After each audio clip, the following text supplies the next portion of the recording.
ஸ்ரீ வந்து ஏதோ எஃபெக்ட் ஆயிருன்னு சொல்லிட்டு வீடியோ அவர் ரொம்ப நாளாக இன்ஸ்டாவில் வீடியோ போட்டுட்ருக்காரு. ஒரு வீடியோவில் வந்து அவர் வந்து முடியெல்லாம் இது பண்ணி அந்த ஒரு வீடியோவில் எடுத்து ஃபேம் ஆகி விட்டாங்க. ஒரு 1.5 இயராக அவர் போட்டுட்ருக்காரு. அப்போல்லாம் அவளை திடீர்னு எவனோ ஒருத்தர் வைரல் பண்ணுறேன்னு மாற்றி விட்டு கடைசியில் அந்த பையன் பேரில் என்னென்ன அலிகேஷன், டிப்ரெஷனில் இருக்கிறான், மென்டல் ஆகிட்டான், பைத்தியம் ஆகிட்டான், அப்புறம் கே ஆகிட்டா, திருநங்கையாக மாறிக்கிட்டு இருக்கான், அப்புறம் வந்து லேடிஸ்க்கு வந்து தப்பாக மெசேஜ் எங்கேயோ ஒரு மூலையில் என்னவோ பண்ணிக்கிட்டு கூட இருந்திருப்பான். அதை எடுத்து போட்டு அவனை எப்படி இது பண்ணணுமோ எல்லாம் சொல்லி அவங்க ஃப்ரெண்டு ஒருத்தவங்க இன்டர்வியூ கொடுக்குறாங்க. அந்த அழுகுறாங்க அந்த பொண்ணு. இந்த மாதிரிலாம் பேசாதீங்க, ஏன்னா அவன் என்ன நிலமையில் இருக்கானோ அவனுக்கும் தெரியல, அவனுக்கே தெரியல.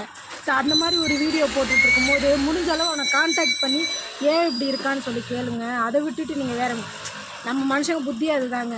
ஒருத்தன் அவன் பாட்டுக்கு இருப்பான், அவனை ஏதாவது ஒரு விஷயத்த சொல்லி அவனை என்னென்ன வகையில் என்னென்ன சொல்லி எப்படி டேமேஜ் பண்ணணுமோ அதை தான் பண்ணுவாங்க. இப்போது ஸ்ரீ விஷயத்துலேயே அதான் நடந்துகிட்ருக்கு. தயவு செஞ்சு தப்பாக எதுவும் பேசாதீங்க. ஏதோ ஒரு டிப்ரெஷன், ஏதோ ஒன்று அந்த பையன் மாறி இருக்கலாம், ஏதோ ஒன்று நடந்திருக்கலாம். ஆனால் அதை விட்டுட்டு வேறு மாதிரி கொண்டு போயிட்டுருக்காங்க. இது அதில் யாரோ ஒரு இதில் வந்து கமெண்ட் கூட போட்டிருந்தாங்களாம், இந்த மாதிரி அவர் வந்து ஹைதராபாத்தில் ஒரு இடத்துல இருக்கார், ரெட் லைட் ஏரியாவில் இருக்கார் அப்படி இப்படின்னு. அதெல்லாம் தப்புங்க.